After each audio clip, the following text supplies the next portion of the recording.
you get these performances? And I think that my first job is to be a really good writer to the actors, to not describe it in the script. So many times you see so much description of what the character's supposed to be feeling and stuff in screenplays, and it's just a big mistake. It has to be done through dialogue and what they do. Ladies and gentlemen. Born in Studio City, California in 1970, art was in Paul Thomas Anderson's DNA. His father, Ernie Anderson, was a radio DJ in Ohio who went by the name Ghoulardi. There were advantages to being the son of Ghoulardi, such as access to a VCR and Super 8 camera, and access to some of his father's famous friends, who filled the house with laughter, encouraged Paul in his artistic pursuits, and even acted in his early movies. Super 8 turned to VHS tape, and after shooting his first draft of what would later become Boogie Nights, titled The Dirk Diggler Story, Paul had a few brief but unenthusiastic stints in school. 2 semesters at Emerson, where he studied English under none other than David Foster Wallace himself, and then 2 days at NYU Film School. Finding academia constraining, Paul asked his father to cut him a check for the remainder of the money he had saved for Paul's education, and Paul instead cut his second serious film, the short that would later become Hard 8, titled Cigarettes and Coffee. The short caught the attention of Sundance, and not only was Anderson invited to the Sundance Film Lab, Reicher Entertainment gave Anderson the opportunity to shoot his first real feature, 1996's Hard 8. The studio giveth and the studio taketh away, and frustrated by their meddling during production and editing, Anderson got himself fired from the movie weeks before the final cut. Undeterred, he submitted his 2.5-hour cut of Hard 8 to the Cannes Film Festival, where he caught Hollywood's attention. Warner Brothers optioned the Dirk Diggler story, and in 1997, Anderson released Boogie Nights, which propelled him to Hollywood darling status. Nights tripled its modest $15 million budget and bought Anderson time to really work on his next script. And in 1999, he released his most ambitious project to date, the ensemble drama Magnolia. Magnolia garnered 3 Oscar nominations and gave Anderson the latitude to do something then unprecedented: write a serious role for SNL alumnus and Billy Madison star Adam Sandler. The film worked, and Sandler was nominated for a Golden Globe for his performance in that movie, titled Punch Drunk Love. Anderson lay low for a few years, but roared back onto the scene with the 2007 Daniel Day-Lewis vehicle There Will Be Blood, which won Day-Lewis a Best Actor Oscar and won cinematographer and longtime collaborator Robert Elswith the Best Cinematography Oscar he should have won in 2005. Most directors would have struggled to top that effort. But Paul Thomas Anderson isn't most directors, and he fired back in 2012 with The Master, a scathing indictment of Scientology set in post-war America. 3 Oscar nominations later, and Anderson was ready to make a film that wasn't based on his own original writing for the first time. In 2014, he released Inherent Vice, an adaptation of the Thomas Pynchon novel of the same name. Vice failed to make back its modest $20 million budget.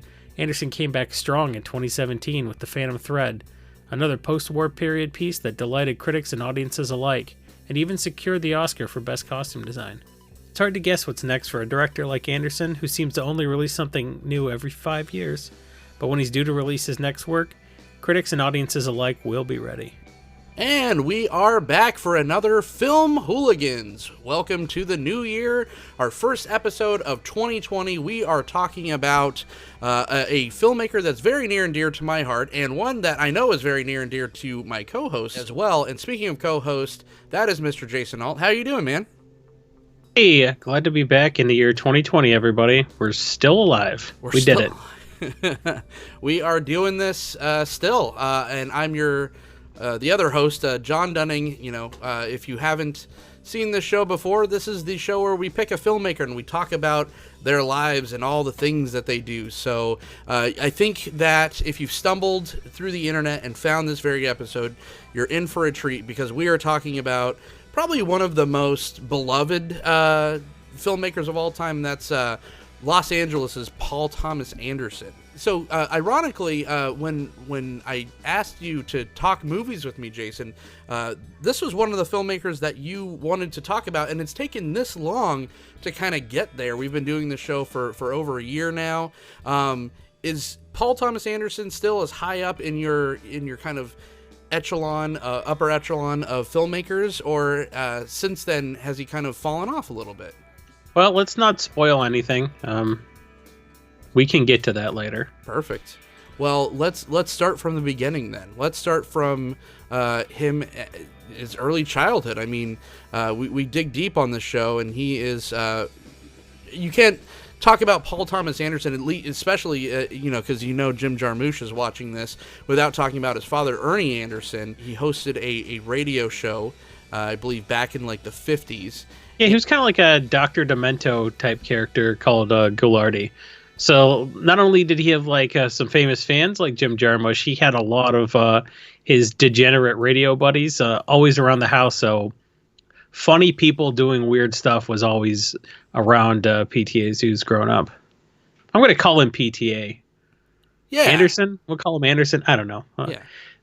Around our director, he was surrounded by funny people doing funny stuff. And, he when he decided that he wanted to be a creative, he had plenty of people his father could call in favors to. So all of that helped him enormously. Like, if you listen to a lot of interviews featuring PTA, doesn't it sound like we're talking about a circus or something? It's just like, come see the PTA show. Or like a government agency that censors films. It's like the PTA give Tarantino's movie an NC-17 until he takes out the N-word. More on that later. For real. But yeah, it's. I mean, if you have three names, we're only gonna say two. So you choose which name. People who assassinate presidents and serial killers, and then directors are the people who get three names. I'll let you decide which one PTA is. Right. Yeah. The jury's still out. But he grew up in this culture of comedy, and like I said before, if you listen to interviews with him, especially like with with Mark Maron and stuff like that, like he is a genuinely funny person. But then you look at his like filmography and you're just like, you would think that like, you could say that his like one pure comedy that I think he was going for a pure comedy was like Inherent Vice. And that's like Magnolia was kind of a dark comedy too. There was some elements to that. I think he had some lighter stuff in there. He tends to cast comedians like Paul F. Tompkins, another presidential assassin / serial killer. He put Paul F. Tompkins in Magnolia and then cut him, and then he put him in There Will Be Blood and mostly cut him, and then he went to Paul F. Tompkins has a whole bit on one of his albums about how PTA showed up at his show right before he was going to go on stage and be like, I cut you out of the movie. Anyway, I'm not staying to watch the show. He's like, you didn't need to tell me that. I wouldn't have known. You could have just pretended you left after the show. And he's like, I'm going to tell you I'm leaving. So maybe that was his bit. He was like, it would be funny to keep cutting Paul F. Tompkins. Yeah, Mr. Peanut Butter. He's doing fine. He's still living off the royalties off Super High Me. So like, that was Doug Benson. It's the same thing. Yeah, you're right. Okay, you're right. It is the same thing. But yeah, another one, John C. Reilly. You think of him as Wreck-It Ralph or Step Brothers. You think of him and he's just a goofy guy. He's in a lot of comedic roles, but he was kind of his muse in the early portion of PTA's career. Yeah, and I think he's done some serious roles that like nobody remembers was him. He's just got one of those faces, I think. And when you're like, Step Brothers, but he did a lot of serious roles, and he doesn't get enough credit for that. In A Thin Red Line, for shit's sake. Like he had a sex scene with Jennifer Aniston. Not a lot of people can say that. He's got a great story about how she was wearing like 4 pairs of sweatpants, and he's like, all right, I get it. I'm gross. Oh, no. Are we going to... Well, that's a slippery slope, man. You know this. Once we start with the John C. Reilly voice... I'm just going to do this the whole time. It just keeps coming back. Then we get progressively more straight Muppet. Like I have another sip of beer and I won't even be able to do it. Sound like Tim Roth in Reservoir Dogs. Yeah. I'm dying, Larry. He was in and out of a bunch of prep schools, and then he was in film school for a whole. He was in NYU for a whole 2 days, right? 2 days. Yeah. What happened is he turned in he like plagiarized David Mamet, and his teacher gave him a C+. Like, usually you get an A for plagiarizing David Mamet, or you get expelled for being caught plagiarizing David Mamet, but the teacher's like, C+. He's like, oh, all right, you suck. Yeah. He went to Emerson too, and he was there for like 2 semesters as an English major, and actually he took a class from David Foster Wallace, yet another serial killer. So That guy only had one victim, but still, he got 3 names. So that must have been, man, I'd give anything to take a David Foster Wallace English class. Are you kidding? Right? I could plagiarize a page from The Infinite Jest, and he would never know, because it's like, what are the odds he remembers all 1,000 pages of that book? Yeah, and he definitely had a type. He started like a lot of early filmmakers do. They either picked 8mm or 16mm. Anderson started he like dicked around on an 8mm when he was a kid, but his first serious attempt was a 16mm, and he moved from Betamax to VHS after that.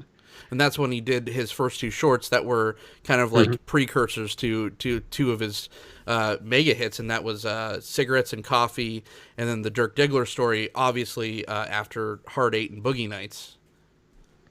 And what I thought was really interesting about the Dirk Diggler story is the fact that it was shot on VHS, and they shot it mockumentary style to be like, oh, we're just documentary filmmakers, and that's why we have this terrible camera. But the VHS camera being a cheap, easy way to just shoot a ton of footage and like try to fix it in post, that concept was a character in Boogie Nights, which was the finished version of the Dirk Diggler story. And I really thought that was interesting, that he was possessed of the self-awareness to the extent he's like, look, this is a thing. This is how I was able to like get some of my dad's buddies to basically let me make a legit movie for no money, just because I shot it on VHS, and then we explained the VHS away by saying it was a mockumentary. And the other film, Cigarettes and Coffee, not to be confused with Coffee and Cigarettes, goddammit. Like, are you kidding me? Like, that's probably why Jim Jarmusch was more of a fan of his father than actual PTA. Yeah. He went and I guess the story goes where he's like, yeah, I met Paul. Jim Jarmusch said he met Paul once, but he felt like he felt bad because he was more excited to talk about his father than actually anything else that his peer filmmaker was involved in. But that's probably why we got that dig of just taking the same movie. Oh, name who and wants to flipping talk shop though? If you meet Jim Jarmusch, you really want to talk about film? No way. Nerds like us want to hear that, right? Like, we would pay an arm and a leg to go hear PTA talk shop with Jim Jarmusch, but them, yeah, you're right. They probably just like, sure, but we don't hang out and talk about magic podcasts, Yeah. So when you know somebody on a certain axis, they're like, all that shop talk, and leave work at work. Sure. Another film that was just shot terribly, like Cigarettes and Coffee, looks pretty bad. But it still employed Philip Baker Hall, Miguel Ferrer, Yeah. it's a decent cast, and he shot it for very cheap. He basically took the rest of his NYU tuition money and learned how to make a movie by trying and failing. He thought he could get it shot in a couple weekends, and it ballooned. There were production issues, but he made a movie when he was 23. So that was a short that he submitted to Cannes, right, in their short film program. Yeah. Which then he would go on to make the entire, like, the full length feature in 1996, which is Hard 8. And again, we always like to mention first features, because you could tell a lot about a filmmaker, or at least kind of where they're headed, by their first features, by their first efforts. It just kind of, they're usually not the prettiest films, or maybe not the most fluid as far as plotline goes. But Hard 8 is really, you could put that up against most filmmakers' first efforts. And it's not only written well and shot well, it's he already got the perfect cast for it. And he submitted that one to Cannes again, but this one for the Uncertain Regard award, which I think it was nominated for. It didn't win, but that's a no nonsense kind of award. It's an award more so. And for that was up-and-comers. his 2.5 hour cut. He got fired from basically doing his own editing, because the studio wanted him to cut it way under 2 hours, and he said no, so they just fired him and just released the movie without him. Seriously. So like, it's, he submitted his 2.5 hour cut to Cannes, and that's what won, or was nominated for the Uncertain Regard. But it wasn't his first award win. Actually, Cigarettes and Coffee was a judge selection, I think, for the Sundance Shorts program, and he was invited to the Sundance Directors Lab as a result of that. So like, he's like, screw film school. This is where I should be. This is people who are serious about making movies, being serious about making movies. Sundance, for a while there, they were finding a lot of, young talent, but the people still had to find a way to get the film made and get it to Sundance. So that was still a hurdle. Paul Thomas Anderson had an enormously supportive family, and his dad's like, okay, I'll cut you a check for your college tuition money and, go do whatever. So you can, have access to my friends, and you can live at home and be able to work as a PA where you meet Philip Baker Hall on the set of some made-for-TV movie where he plays a professor accused of racism, I think. And he bumped into Philip Baker Hall, and he's like, hey, would you read this script? And also, I'm a really big fan of your work in that Robert Altman movie, Secret Honor. And Philip Baker Hall, another serial killer, is like, wow. I didn't know anybody saw Secret Honor, so I think he was a little bit flattered by that. But that's something we'll talk a little bit about later. P.T. Anderson's a big admirer of Robert Altman's work. Some filmmakers you could watch, like a Wes Anderson or a Nolan or a Tim Burton, something like that, and you're just like, okay, I don't even have to hear a word of the script acted out because I could just visually tell it's a fill in the blank. Made this film. What is he doing? Not aware.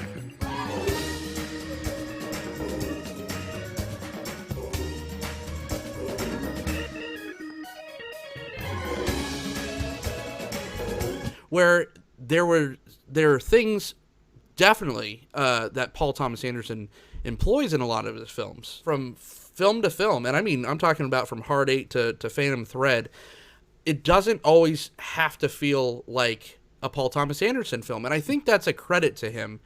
Even though he works with the same people a lot, he works with a lot of the same actors, definitely a lot of, the same cinematographer pretty much all the way through. But that is, he does have a certain style, but it's not one of those like uber stylized directors, because I think it's because he's a writer first. That's what's important. He's there.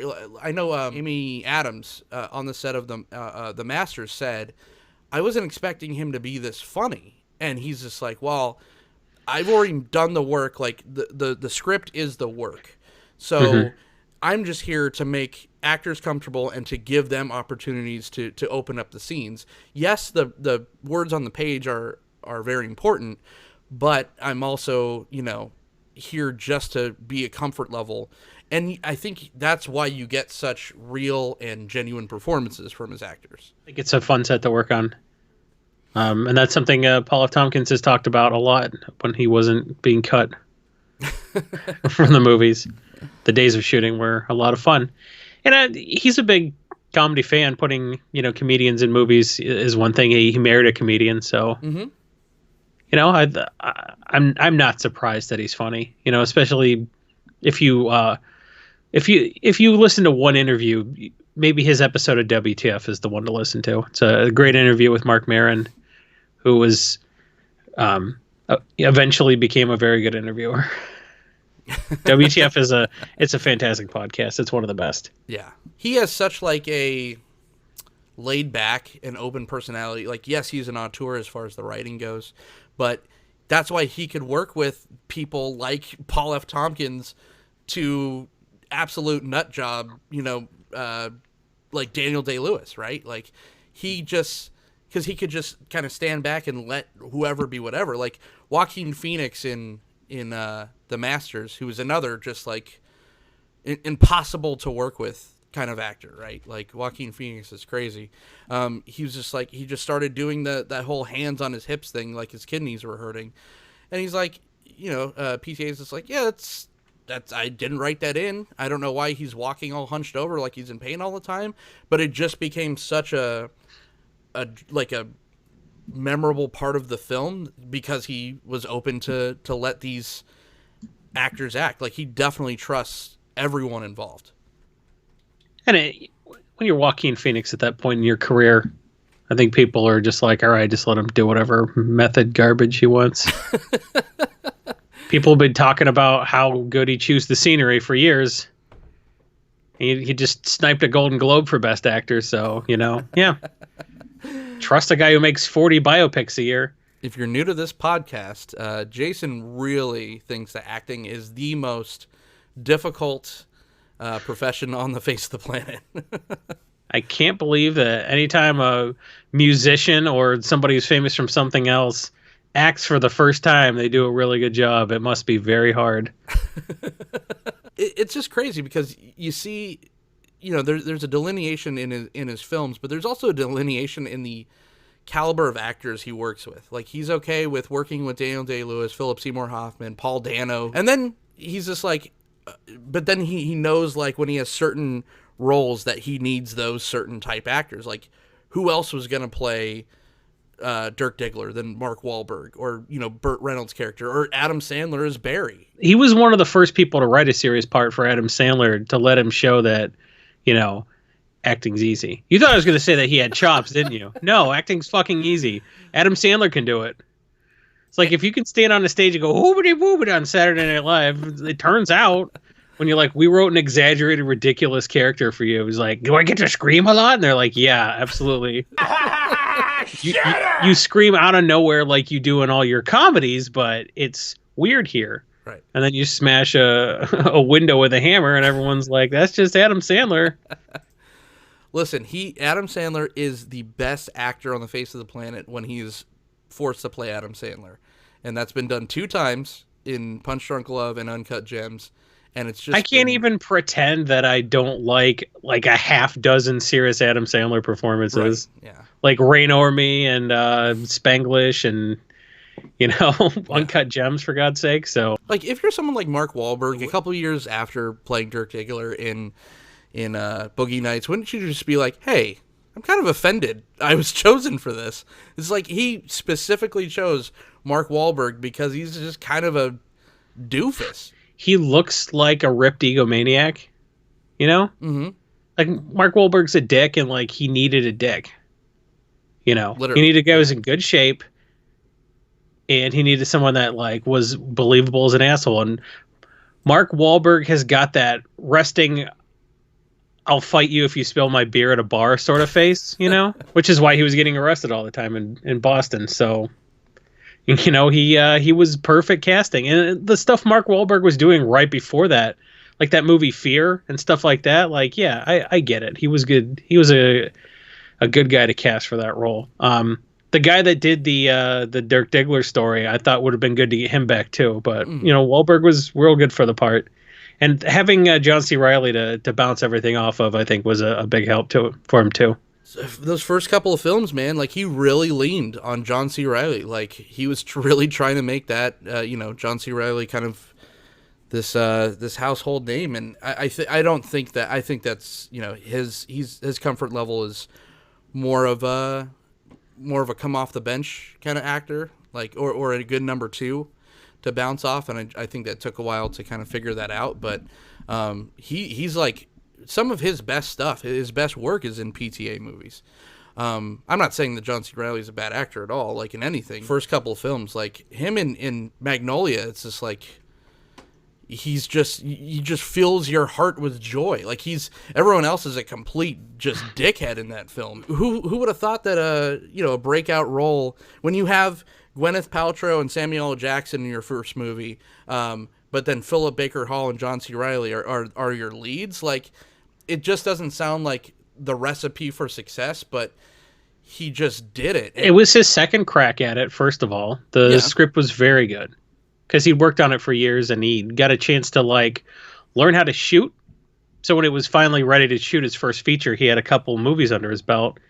Philip Baker Hall trusted him, helped him get it produced. He had a lot of gravitas on the virtue of his success at Sundance and Cannes with his, with Cigarettes and Coffee and then Hard Eight. So, as much as it's like, oh, this was a great success story, this studio really, really, really interfered with his ability to get the movie he wanted made. He wanted to call it Sydney, and they're like, nah, people think it's about Australia. Like, for real, like, the studio said all kind of dumb crap. You know, they didn't let him cut the movie the way he wanted. They just interfered a ton with it. He got fired from the movie. I think the studio made sure the movie was good, you know, to the extent that they fired him. And who knows if his 2.5-hour cut was even better than the theatrical cut. Especially wasn't a financial success either. I mean, it was only made, it was a $3 million budget, made, you know, $222,000. So it bombed on every level.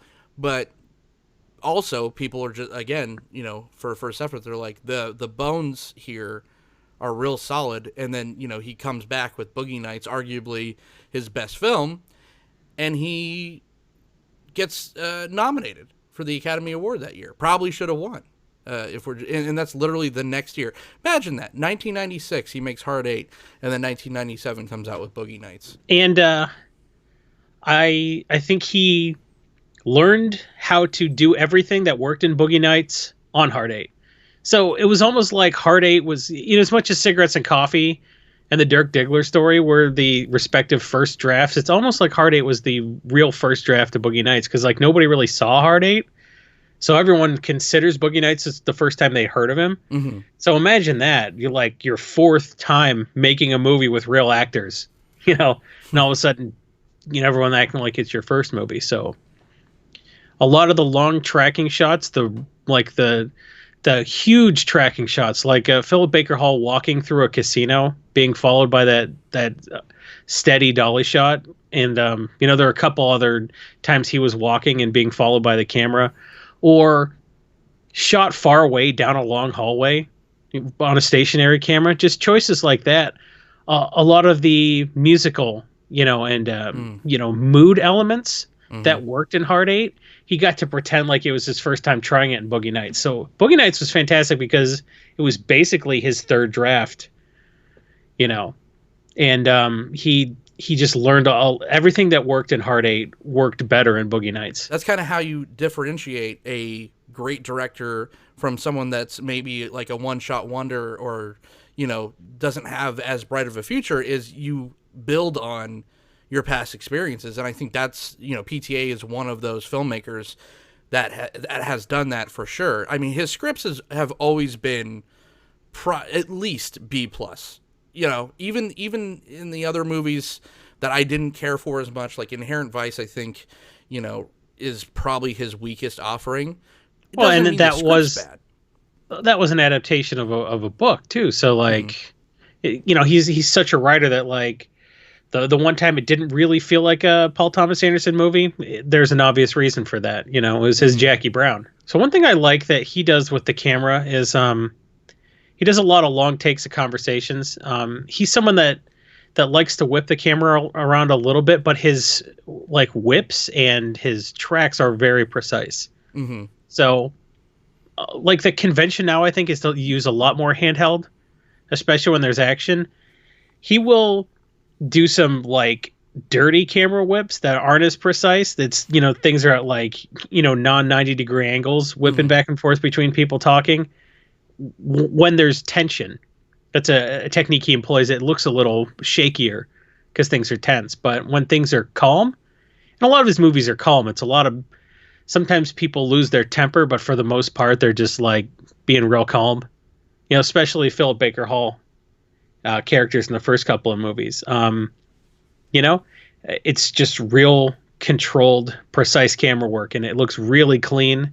And I think that's because he's a student of classical film. We said before he was a fan of Robert Altman, but you know, like if you go back and just like watch anything on TMC, TMC. If you go back and watch anything on TMC and just count the number of like really fluid camera movement shots in you know, some of the best movies he would have grown up on, there was definitely something he was copying. And you know, Hollywood at the time was like, now we want dirtier camera work, you know. And he wasn't about that. So I think that that tracking shot through the casino was sort of like his film school for the huge fantastic tracking shot in Boogie Nights where they basically had the whole cast essentially take a bow at the beginning of the movie. Yeah. He's like, I'll introduce everybody later, but here's everybody in one shot.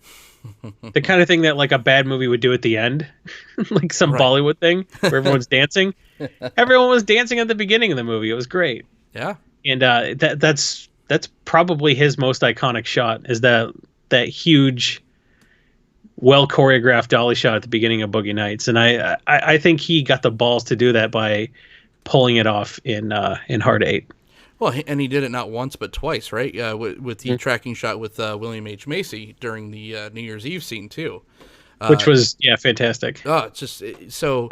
And another thing, like you said, there is some talking in rooms, and I think that when we are stationary, it's not like a Yorgos Lanthimos film or even like a Kubrick film where it's like super wides, where it's showing the scope, like the environment is a character. No, you are a person sitting at the table. He does real tight close-ups. Real tight. Yeah, you are in that in that conversation with like Philip Baker Hall and Burt Reynolds and Boogie Nights. Like you are sitting at that table in that meeting, or you are sitting at these even like the hotel fight in Hard 8. Like you are in the action as another observer. So that's very transportive. I like a tight close-up.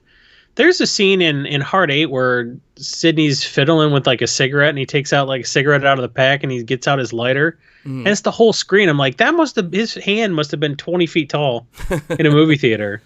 I just like he uses tighter close-ups than most people, and a lot of the close-ups of people sitting in a car talking to each other or sitting in a diner talking to each other, all that shot in profile. And I think that's something he may have learned accidentally shooting cigarettes and coffee, where there's no way not to shoot them in profile. Sure. Because you can't shoot them from the other side because you're not going to take the window out of a diner just to get a shot.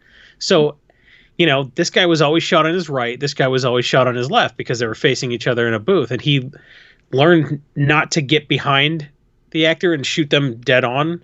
He did a lot of the shots in profile and out of necessity, and that's something that he kept going with.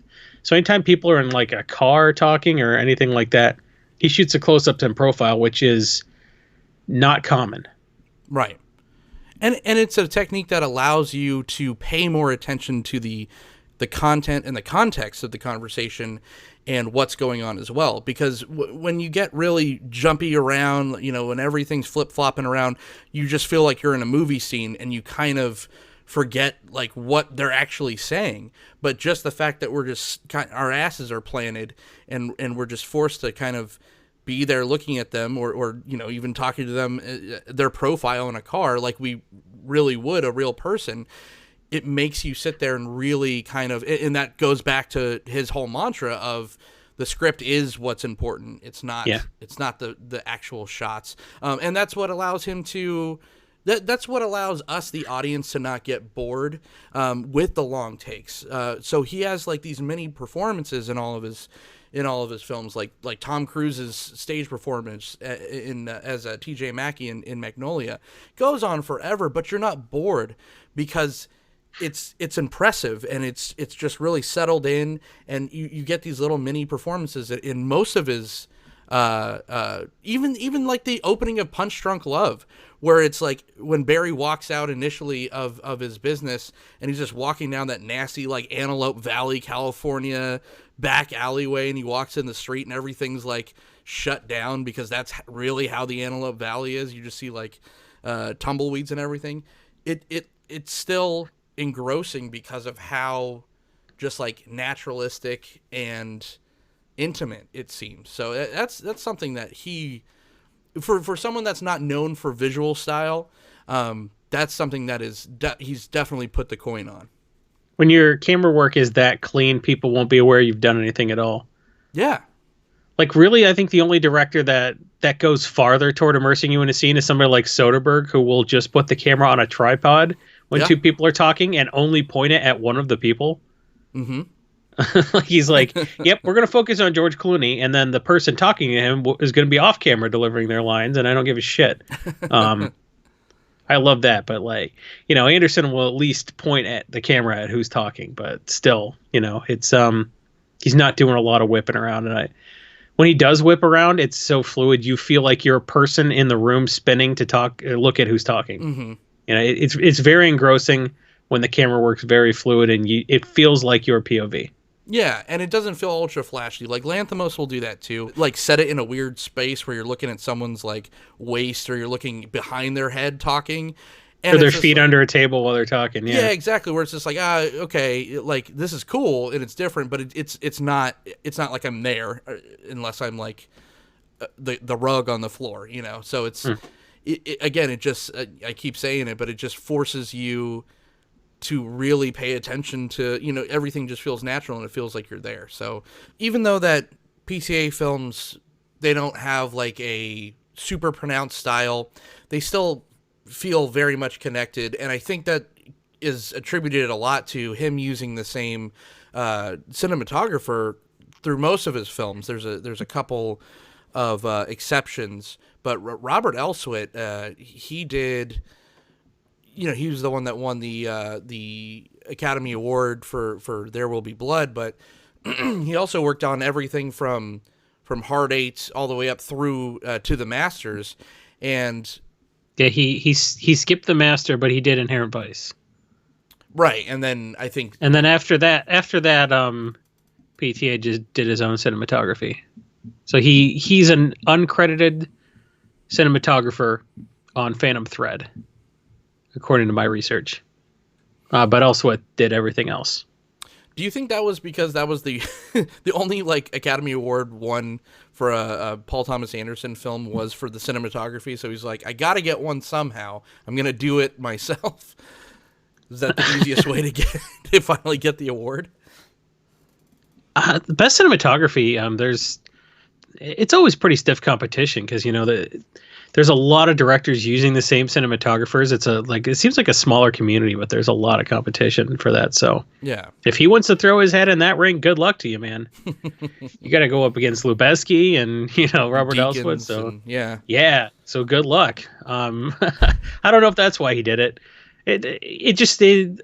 I really like some of the choices Robert Elswit makes with lighting. Yeah. I'm sure that PTA has some input, but as a collaborative team, starting with like the neon dinginess of Reno, like Hard Eight it could have easily been set in Vegas, but the fact that it's set in like poor man's Vegas, Reno it's like a little dirty, right? Yeah. And it's like a really old velour suit, right? Or like a threadbare sofa from an old whorehouse or something like that. Like Reno's just got that.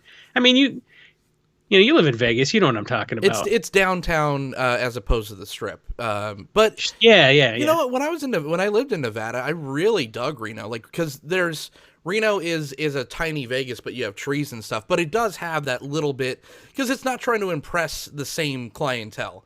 Vegas is trying to pull in the world, right? It's trying to pull in all the whales from China and everywhere around the world. Where Reno's just kind of like for the people that live there. Reno's just like this is like a libertarian paradise sort of a deal, You could go out, you could go, in the river. There's lakes up there. You're not just in like a Truman Show-esque like sand bowl like you are in Vegas. So kind of like the dingy neon aesthetic. What was something that he's like come back to, because like Boogie Nights, I thought that was a bit of a commentary on about how like everybody over glamorizes how the 70s were. Mm-hmm. And but he uses neon to great effect. He uses soft blurred lighting to great effect.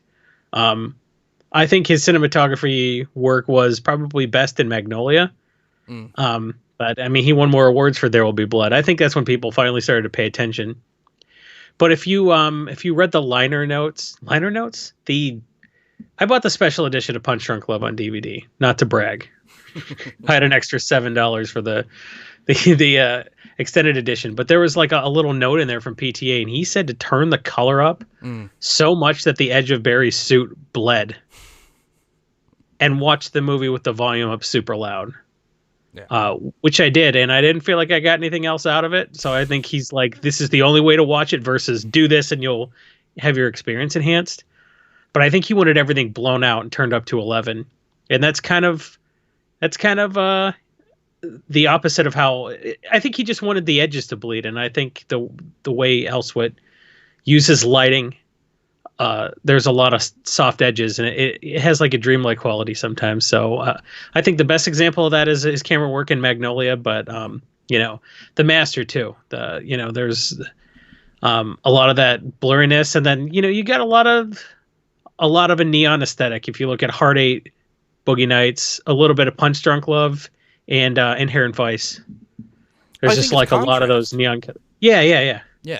It's he puts his character. He makes sure his characters stand out against a matte background. Like I said in Punch Drunk Love, it's all like gross Antelope Valley. Everything is super dusty. You're basically in the middle of a high desert. So almost all of his movies are set in San Fernando Valley. Mm-hmm. And that's where he grew up. So like, it's really interesting. He's sort of like, I know these neighborhoods, and some of these roads look like a toilet. And I think a person reasonably cleaned up would really pop against the background of just like tumbleweeds in front of like an old abandoned garage. Sure. Yeah. There's a reason why his suit is blue, like you said, to pop out against the background. And, like look at Roller Girl in Boogie Nights. Like she stands out. His characters have to be almost neon themselves to compete with that kind of a flashy background. Julianne Moore's hair too. Have you ever seen it look redder than it did in that movie? She always looks like a strawberry blonde and everything else, but her hair just popped. Mm-hmm. And that's some of that's lighting. I'm sure there was some tinting going on too, mm-hmm. but like that was another thing. Like everybody sort of stood out. Burt Reynolds with like the cravat, and Roller Girl always on roller skates. Everybody kind of had their thing, John C. Reilly with the ridiculous headbands. Everyone just sort of popped, I guess, So I think a lot of the good choices in cinematography were from someone like Elswit, who is about 20 years older than PTA. So he was really experienced. He'd already worked on some pretty good movies by 96, He did The Hand That Rocks the Cradle. He did Heart of Dixie. Return of the Living Dead Part 2, which is hilarious, He had some good work under his belt, and he's worked even more since he started working with PTA. He almost, I thought he was going to win the Academy Award for Best Cinematography for Good Night and Good Luck. Mm-hmm. He was nominated. He finally won for There Will Be Blood, but he did Good Night and Good Luck and Syriana the same year, and Michael Clayton in 2007. So yeah, he did a lot of really good stuff. He works with Clooney a lot, as much as he works with PTA. He did The Men That Stare at Goats and Mission Impossible: Ghost Protocol randomly. He's got a couple blockbusters under his belt too. Mm-hmm. So good on him. I really dig his style, and I think he's a really good complement to both George Clooney and PTA's directors, for sure. I can't help but feel that There Will Be Blood was a makeup Oscar as far as cinematography goes. For like, you think of like if you put them all down on the table, it's just like pick which one should win the Oscar for cinematography, and you say then there's an honest conversation between or an argument between Boogie Nights and Magnolia, because even Magnolia feels Oscar baity a little bit. It's very clever. It's a phenomenal movie, but it does have that kind of like Oscar baity feel to it. He got screwed in 2005. Robert Richardson won Best Cinematography for The Aviator, which is total bullshit. Yeah. Oof. I know. I mean, Good Night and Good Luck. It's hard to shoot black and white. Right. It's hard to shoot black and white on purpose. Now that we, you don't just buy black and white film stock. I don't know. There was an aesthetic to Good Night and Good Luck, and I thought he got kind of screwed. I mean, Richardson's a fine cinematographer, but The Aviator was a really overrated movie. Mm-hmm. Sometimes you go back and you're like, oh Jesus, did Shakespeare in Love really win 4 Oscars or whatever? You just, in hindsight, you're like, woof, all right. So yeah. it could have been a makeup Oscar, but like he did such fine work in There Will Be Blood. I don't think anyone's complaining. Now that he's no longer working with Elswit, I think you could kind of tell something was a little bit different with Phantom Thread. If you knew already, if you go back and watch, you're like, okay, I can see how there are some different choices being made here. And I think PTA's got enough experience. He could easily do it himself. And he could decide to work with somebody else, though. We'll see what his next move is. But I really like the work they did together. Mm-hmm. And I mean, if I'm going to be honest, just speaking from just like the shooting capabilities, I don't even feel like he skipped a beat really with Phantom Thread. Like, you could have told me that was an Elswit shot film, but he's also worked with that person for so long, so maybe it just kind of is not on rails, but just kind of a little bit more like a comfort level that he could kind of do it himself.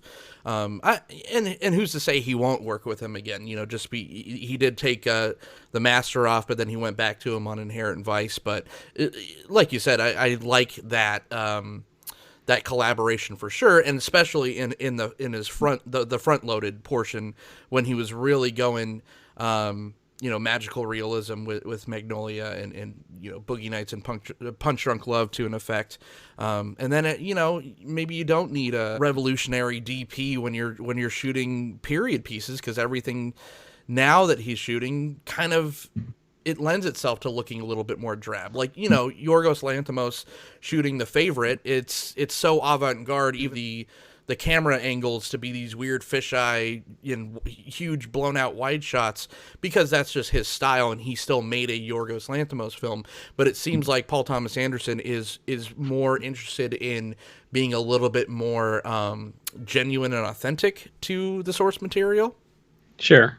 Maybe he writes movies with Elswit in mind a little bit, because I think one of the reasons that he didn't go with Elswit on The Master, and it could have been Elswit was busy, but he went with Mihai Malamir Jr., from Romania.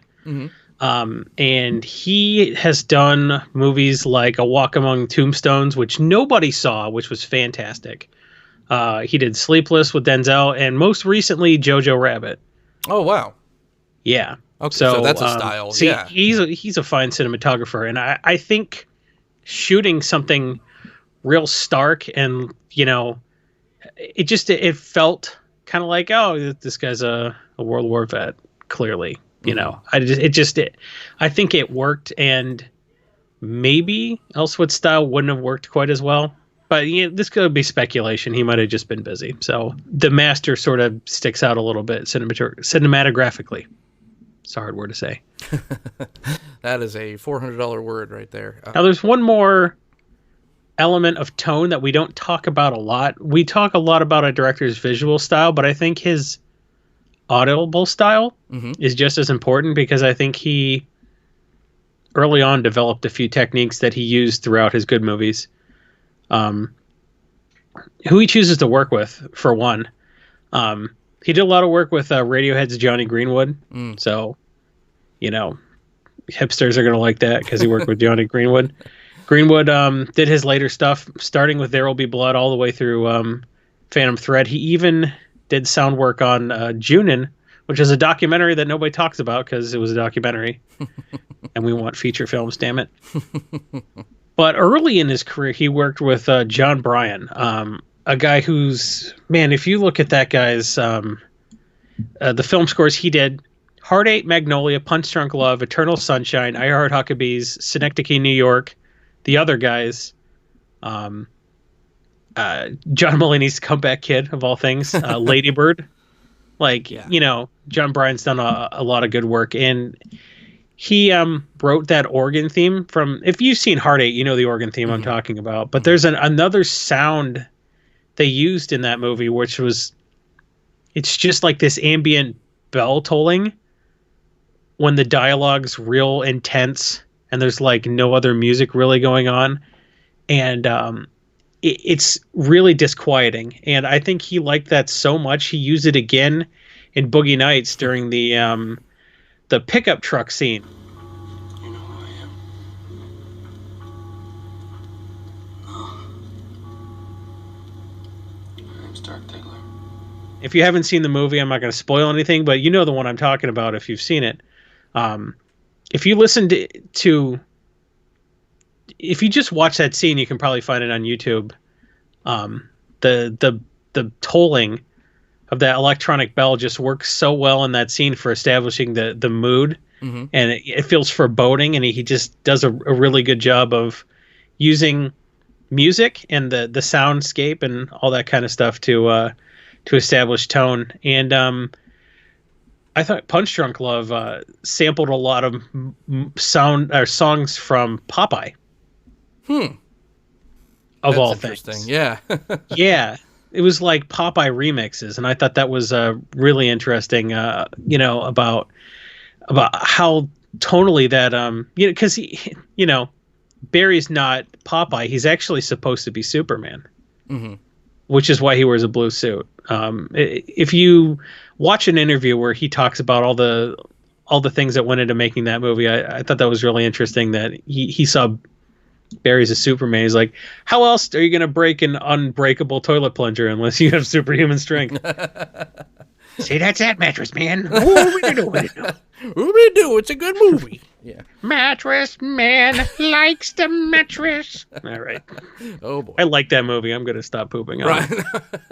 Like Punch Drunk Love, Eternal Sunshine. So, Brian has a type. Like you could hear that type of score in your head when you say his films out loud. And I think that goes tonally great with PTA's filmography up until a point, because I think that there's a hard left turn. He was even getting into magical realism, with like Magnolia. You could even say Punch Drunk Love a little bit, and then he took this crazy left turn, and he decided to become a completely different filmmaker as far as just like doing period pieces. And if I'm gonna be honest, I kind of like the front half of his filmography a little more than the back half. Early on, he was doing ensemble casts. He wasn't following a single protagonist that much. It was more like, there is a single protagonist and stuff like Boogie Nights, but really, Magnolia did the best job of like, nope, this is about everybody in the movie. Right. And Hard Eight is kind of interesting. He wanted to call the movie Sydney, and you would think like John C. Reilly's character would be the main character because he sort of is. He drives the plot entirely, and Sydney is just more like a passive character in a movie where he is like the POV protagonist, which I think is really interesting.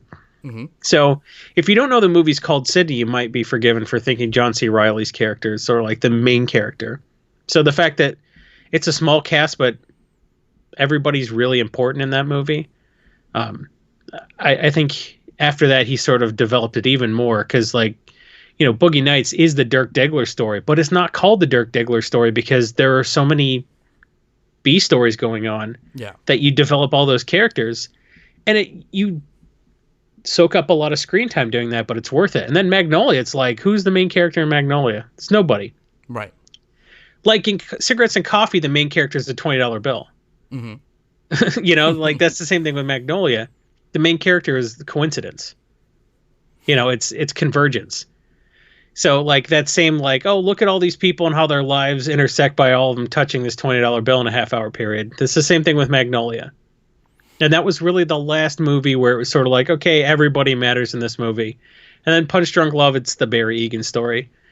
And, that's fine. But like after that, there's a real hard cut where the kind of movie he made after Punch Drunk Love is just very much, there's a person, they're a prototype.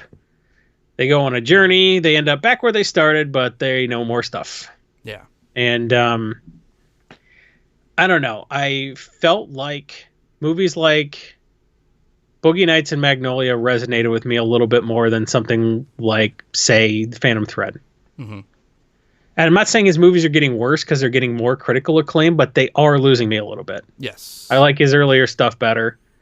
And that's just a personal feeling about it. But he kind of shifted to period pieces afterward. Like everything was set in the year it was shot in. Punch Drunk Love, I think, is the only single protagonist film that he's had at all, really, because and I think that like Inherent Vice was his kind of homage to his earlier movies, but I'm shitting on Inherent Vice a lot. It's a bad PTA film is still better than 70% of the films you're going to see out there. It's not a PTA film, and that's why you didn't like it, because Sure. it didn't feel like a PTA movie, just because there's nothing of him in there except for the visual style, and I Right. think his visual style is so benign that it doesn't really show up. His directing somebody else's book is Blue on Black, right? Mm-hmm.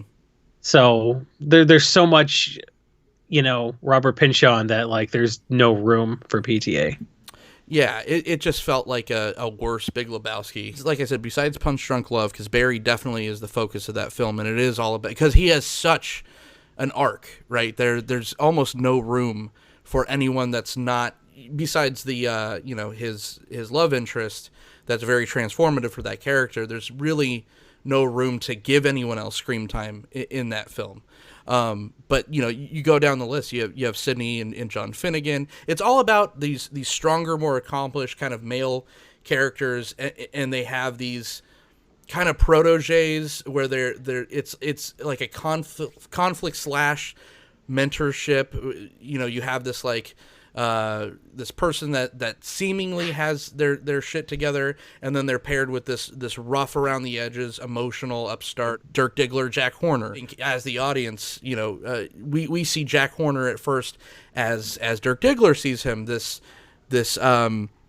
prototype of masculine energy that he was just lacking from his own home life, and and he has all this stuff. But then you learn down the road that that's why Jack Horner beats the shit out of some like high school kid almost to death, because he called him on his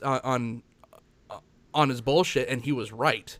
And that's why he made him see his own wrinkles, basically. Earl and Frank, Plainview and Eli Sunday, or you could even say HW also.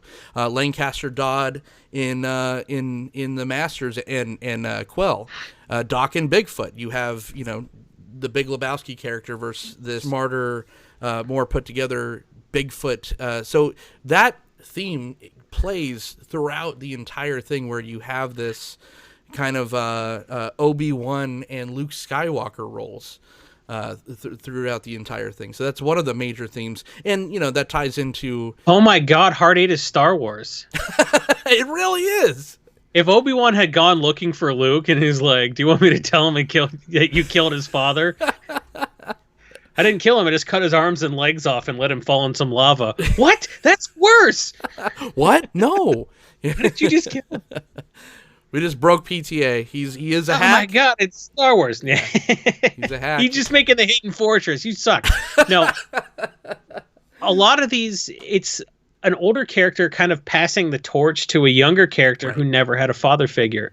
And it's not really something they asked for. I mean, Sidney goes looking for it, but the rest of those characters, it's just sort of, Punch Drunk Love is kind of the one that sticks out there. There's, but even Barry kind of had a father figure, but it was so diluted by having so many sisters that he's still an emotionally retarded man-child, like every other, P.T. Anderson character.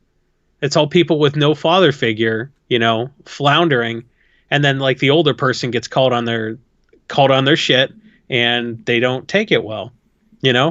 Some of them will hit you with a bowling pin when you call them on their shit, and some of them will just fire you from their movie and have you back later. But that's like the big Act 3 crescendo, right? Is getting called on that. So it's funny for someone that had such a good relationship with his dad. He writes a lot of characters that had no father figure, and they end up overcompensating, becoming these really toxic masculine dicks because they don't know, and they go looking for what they think a man is supposed to be.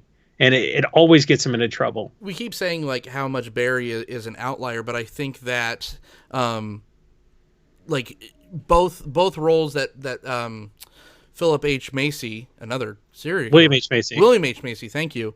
Not to be confused with Willem, like Willem Dafoe. Or Philip H. Macy, who murdered 7 children in Ohio in the 1970s. Yeah, those two characters in, like Donnie I think it's Donnie the Quiz Kid. Yeah, Donnie Smith, the Quiz Kid from Magnolia, and Bill Thompson from Boogie Nights. I think those are very similar, and they're just allowed to play out because they're in different environments, but it's the same type of character.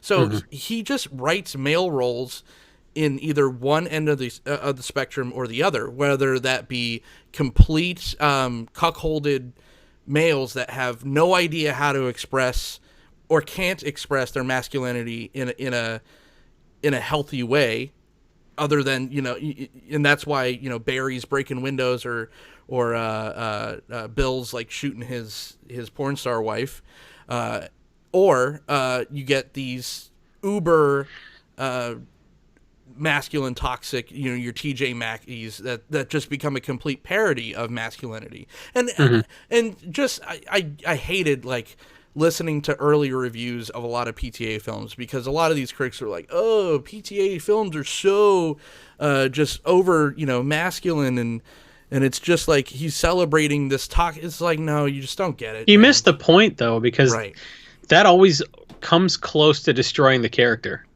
as a person. Like, that lack of a stable male role model almost always nearly destroys the protagonist in the movie. So, like, if you think he's celebrating that sort of masculinity, you miss the point of the movie.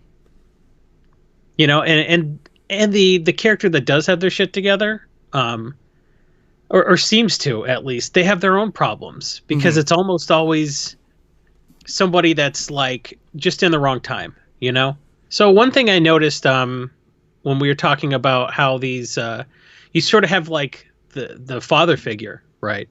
And the person looks up to them, and they sort of like supplant the father figure to an extent, or challenge them at least. There's a frustration that the father figure is dealing with, and a lot of the time they're becoming obsolete, so they're not quite ready to pass the torch. But that's what's going on, and it's not just they're being supplanted by the younger character. A lot of the times, it's just the times are changing, and I noticed that. I went and did some research, and it looks like he tends to set his movies at decade transitions. A lot of There Will Be Blood was set in 1898. Boogie Nights was all about the 70s rolling over into the 80s, and it's like, well, it's not cocaine and disco anymore. It's lots of cocaine and VHS, I guess, right? And Inherent Vice set in 1969. The guy was a hippie, and like it's the 70s now. Nobody wants hippies, right? The Master was set in the transition from World War II into civilian life. And Magnolia was set right at the turn of the millennium, So a lot of his movies, you just kind of have that natural change that comes with like a new decade rolling in. So I thought that was really interesting that he set a lot of his movies as things were changing for somebody. So like a decade rolling over is just such a because the 70s bled into the 80s, and the 80s bled into the 90s.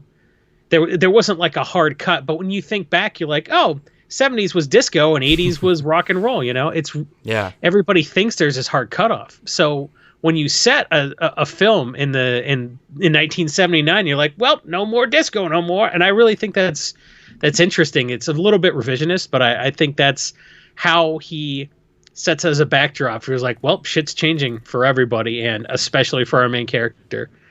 Not that Jack was the main character in Boogie Nights, but you understand what I mean. Like the elder. We just rolled into a whole new decade, a couple days ago, and to us, it just feels like normal status quo stuff. But then when we look back and 10 years to the 20s, in that crazy that would be like the 20s are the year World War III started. The last time anyone on Earth had clean drinking water. We started off with a bang. Yeah, yep. So once you're made aware of that PTA does that, it feels a little cheaty, because it's like, oh, it just kind of fills in gaps, and it kind of makes it like kind of auto fills and stuff. It's just like you just have like a story, and then I could just put a bunch of like decade transition stuff in there as just kind of the glue that holds it all together.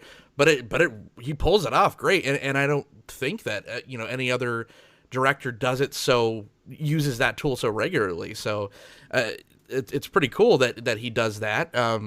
Even if it is kind of it autopilots at least like 30 minutes of the runtime. And he's still doing it, because I thought, oh, he didn't really do that in Phantom Thread, because that's just kind of vaguely set in the 1950s. But when you really think about it, that is a post-war movie also. Yeah. So that's the second time he's, set a movie in the post-war period. The most prominent, theme in those in a PTA film, which was critiqued incorrectly, is just those alpha males. But not only that, is the female characters, because you have someone like a director like a Christopher Nolan that does a lot of it's pro-masculine and stuff, and then he doesn't write women well at all. I think PTA is the exact opposite of that, where he writes women that are just pulled through the mud for the literally.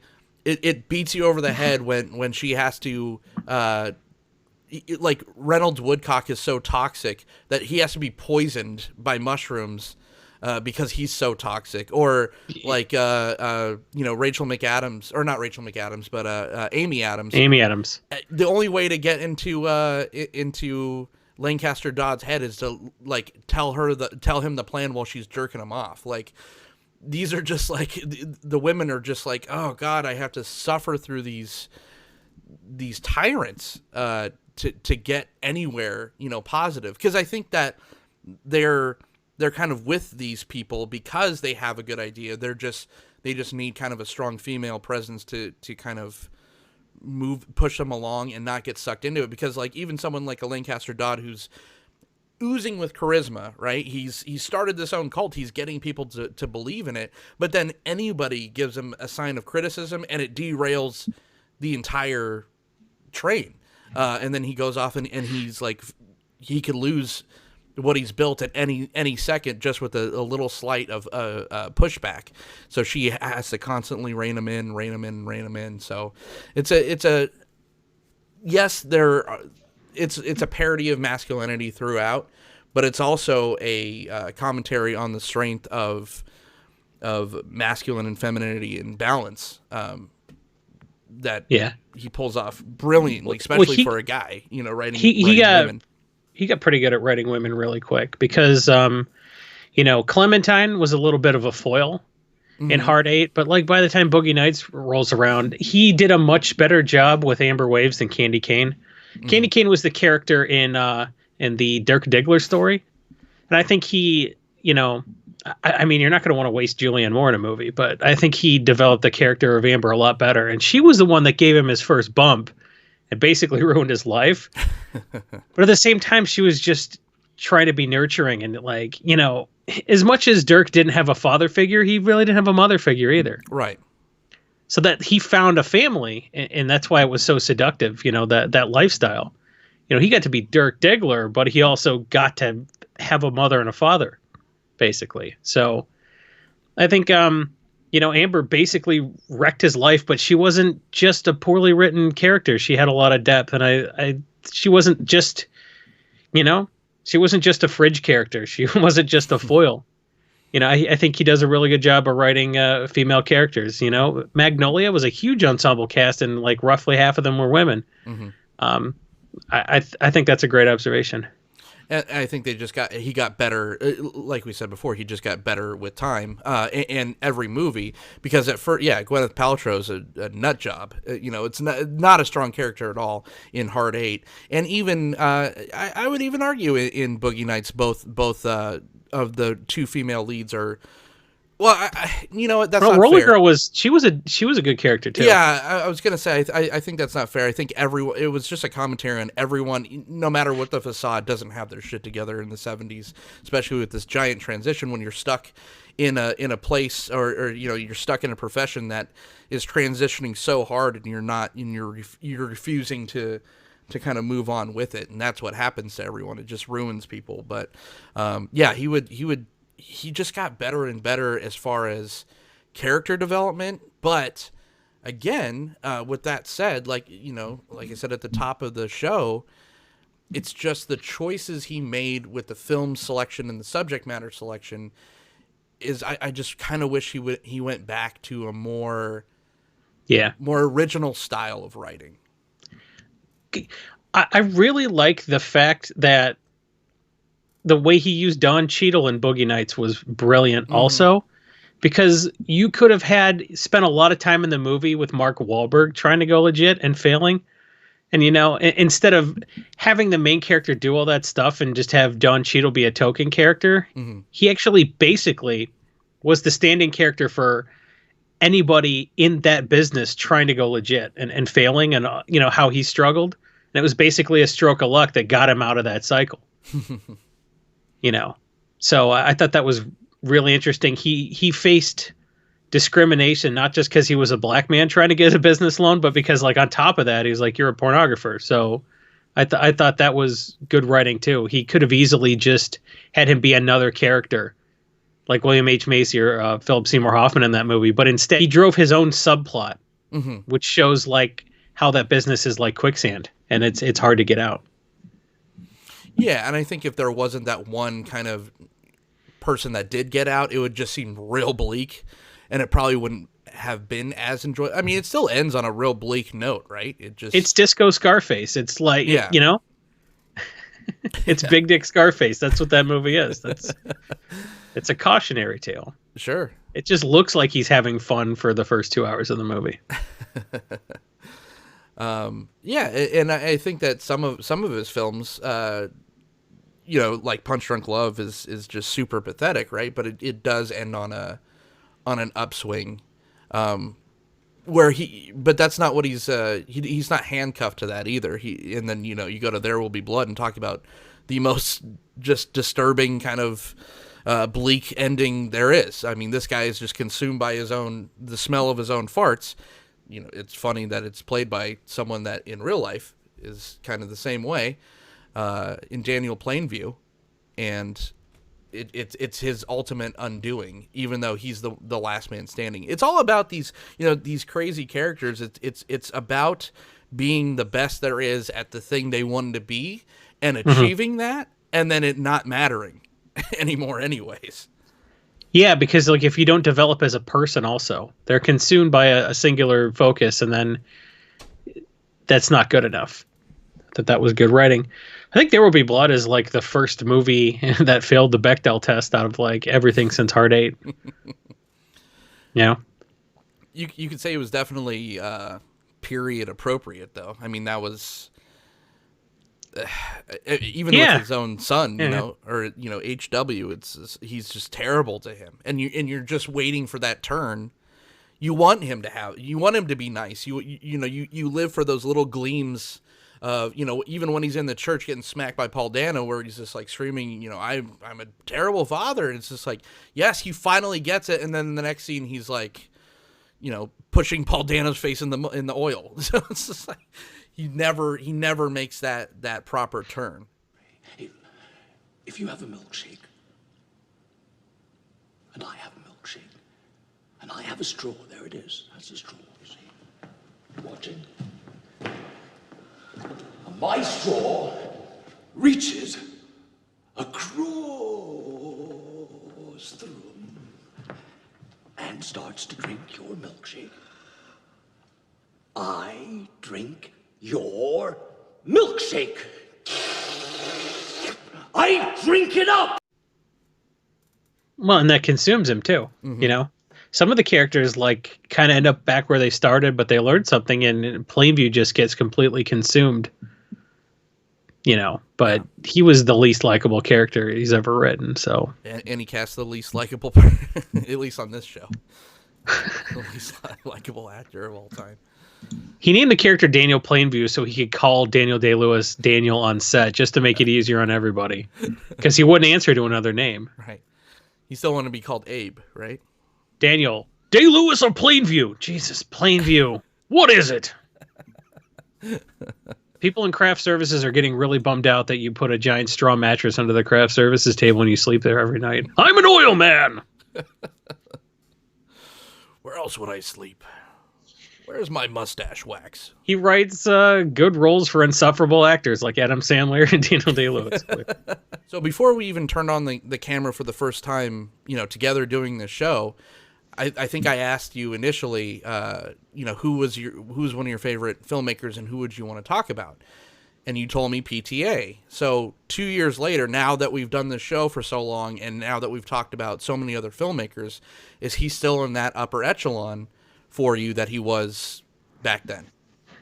I mean, maybe just because I have such great affection for his early work, but there's two kinds of directors I think that we cover on our show. There's the people that like I'm vaguely aware of, and like I dig in and I like really like them a lot more than I did before I started doing a ton of research.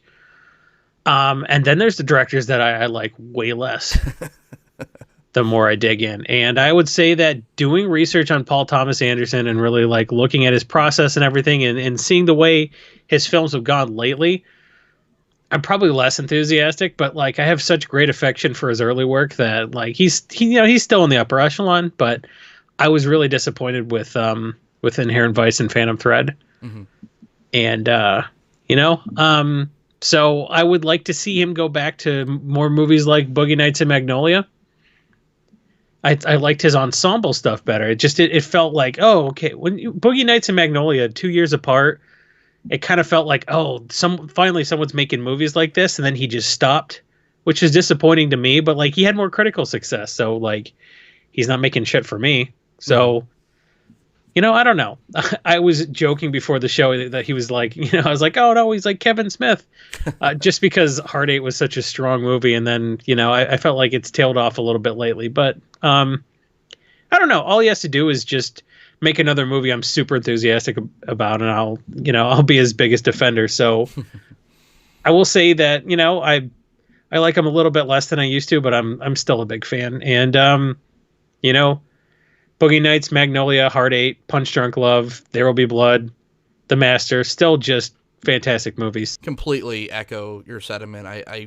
He did Heart 8's like a great low-key mob movie that's not a 3.5 hour Tarantino blown out, everyone's saying F words and N words every 2 seconds. It's just, everything's just super smartly written. And I love how intimate everything is. Even with the ensemble cast stuff, you just felt like he's just this like soothing presence on set, and he just lets his work, because he puts so much into the writing, he lets his work do the work, and then he just gets to be there and let the actors just find it, and it's just so fantastic. His way of filmmaking, and even his misses, in my opinion, like Phantom Thread and Inherent Vice, they're still arguably greatly made films. So even his misses or hits, I'm super excited to see anything that he puts out, but I do hope that he just kind of scales it back a little bit, just from these. I don't dare say boring, because even, Phantom Thread's not a boring film. There Will Be Blood's not a boring film, but it's just so much. And I just think that his films tend to be a little bit more enjoyable when there's just a little bit more levity to them. Even as something as frantic as a Punch Drunk Love, there's still that level of whimsy. Well, Inherent Vice was probably his funniest movie. Purposely funny, right? Like, yeah. Because I mean, John C. Reilly and Magnolia and Heart 8's enough. Like them just being normal guys having normal, and girls having normal conversations, and then just like the comedy happens naturally rather than writing jokes for Joaquin Phoenix. I'm just like, I mean, Inherent Vice doesn't really feel like one of his older movies, because we talked about this. It's based on a Pynchon novel versus being his original composition. So as much as he's like, oh, I like this story, it speaks to me, and I like this period, at the same time, it's sort of like, well, it wasn't really a PTA movie, so we can discount it a little bit, and, we don't have to be disappointed by it because it wasn't for us. That's our first Film Hooligans in 2020. Long overdue, talking about Paul Thomas Anderson. Why don't you all tell us who you want to hear about. Like, go through our playlist, check out our other past episodes, because we put a ton of time into these. They're a ton of fun. But yeah, tell us, is there any like glaring holes that we don't have on here? Maybe David Lynch is in order. Maybe someone like a Mike Flanagan, who's on fire right now. Oh, David Lynch episode would be longer than a David Lynch movie.